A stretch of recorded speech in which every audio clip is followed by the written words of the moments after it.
Occasionally, you may need to isolate an area within an image so it can be altered or copied and pasted into another image. Within Adobe Photoshop, you isolate areas using selections. There are several selection tools: the marquee tools, the lasso tools, and the magic wand. Some Photoshop users are nervous at the thought of using selections, as they appear to be complex and difficult to manage. Other beginners may be bewildered by the array of tools on offer. In this tutorial, we'll look at cutting out the lady in the image and placing her onto a neutral background. For this kind of task, I tend to use the Polygonal Lasso. The Polygonal Lasso can be found in the toolbar or by pressing the letter L.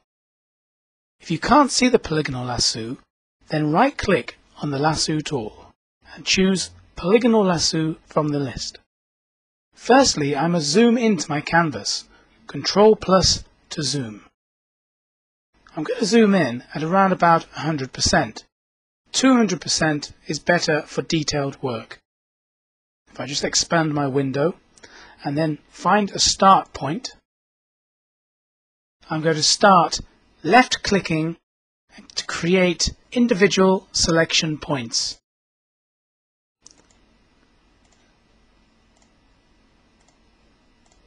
Please note I am just clicking, I'm not clicking and dragging. To create these points, place your cursor over the next point that you want to create and left-click. Continue selecting around the outline of the lady in this image.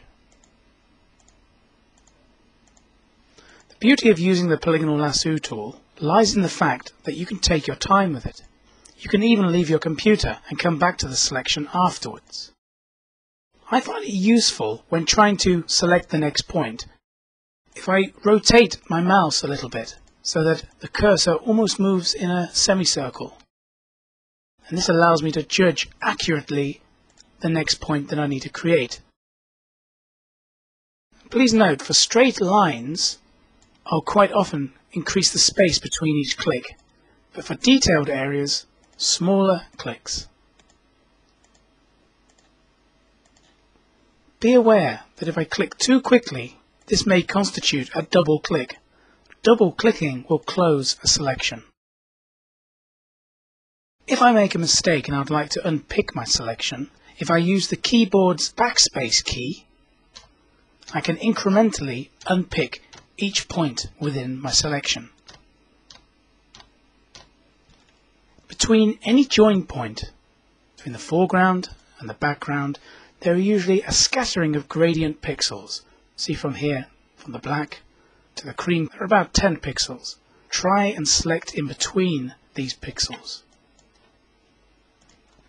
Once you come to the end of your selection, you'll find that if you hover your mouse over your start point, the cursor symbol will change. You'll see the Polygonal Lasso tool with a small circle next to it. This represents closing the circuit. As soon as you see this symbol, click. This animated display around the edge of your selection is known as marching ants, and this lets you know that your selection is now complete. Every selection needs to be a closed circuit. If I zoom out, you can see that the selection extends right around the edge of the lady. However, there are areas within the image which are included within the selection which I would like to remove. Now, if I zoom in and use the space bar just to move myself around the canvas, you'll notice on the contextual bar there are 4 buttons. The first is New Selection. When this button is clicked, if you were to create a selection now, it will replace the existing selection. The next, Add to Selection. If I were to click and create a joining to this selection, it would add the selection. And the third button is Subtract from Selection. Now if I click within this area and create a selection around the area I'd like to remove,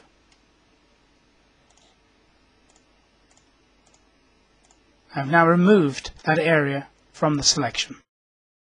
Now let's try this. Hold down the Control key and hit C. This will copy the content of the current selection. Now hold down the Control key and press N. This will bring up New. Click on OK. Then press Control V for Victor, and this will paste the current selection. The quality of the result will really depend on how much time you've taken over your selection. To start with, this may be very time-consuming, selecting a shape like this. However, the more you practice, the quicker you will become, so please be patient. If you make a mistake, use the backspace to unpick your selection. Take your time with each click of the mouse. Remember, if you double-click, you will close your selection.